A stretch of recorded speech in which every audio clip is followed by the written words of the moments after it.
Bonjour, bonjour et bienvenue à l'atelier Pas Pareil.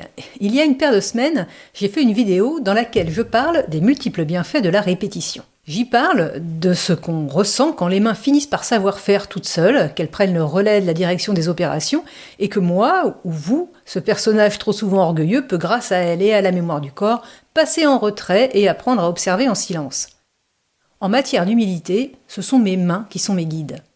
Grâce à elle, je parviens plus facilement à mettre en vacances mon esprit quelque peu hyperactif et à calmer mon ego, parfois franchement envahissant. Mais en quoi sont-elles une aide, ces mains, pour calmer un ego dopé aux enfêtes qui vous envahit l'esprit dès que vous avez le dos tourné?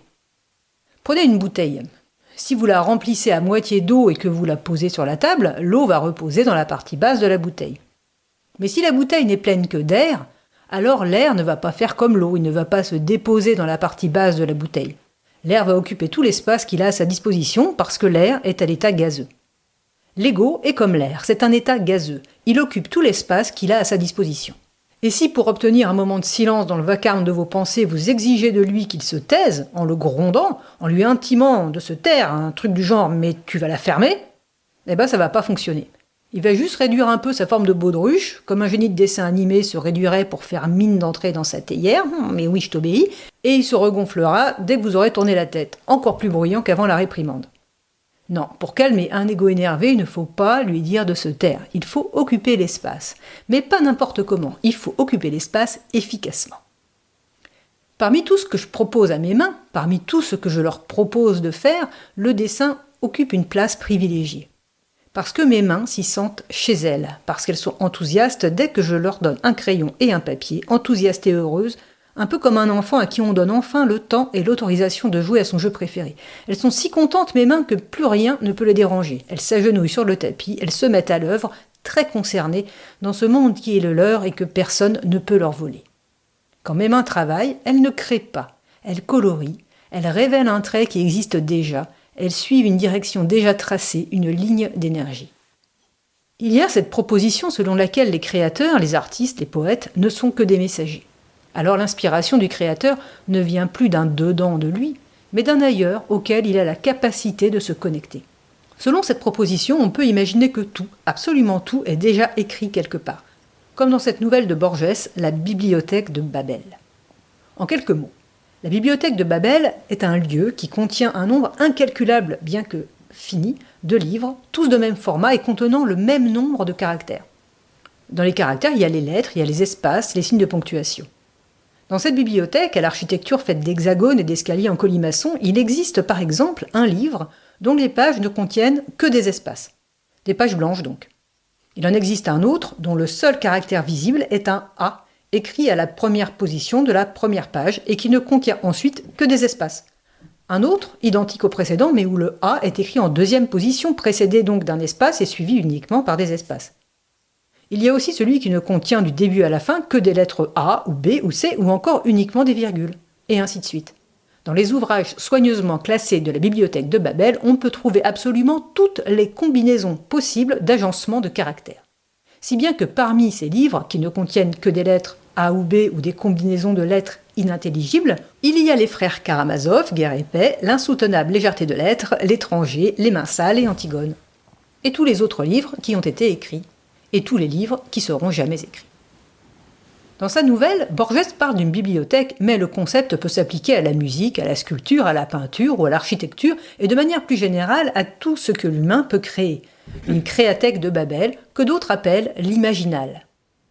Un endroit qui contient tout le potentiel créatif présent, passé, futur de notre humanité, et sûrement bien au-delà de notre petite humanité.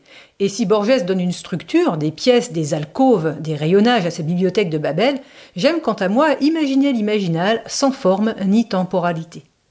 Ma créathèque de Babel n'est pas représentable en termes d'image, de musique ou de temps, pas d'ombre ou de lumière, de couleur ou d'odeur, parce qu'elle n'appartient pas au monde de la forme, notre monde à nous les humains, un monde de perception selon les sens qui sont les nôtres. Ma créathèque n'est même pas ailleurs, elle est partout et nulle part, elle est de toute éternité. Elle est énergie.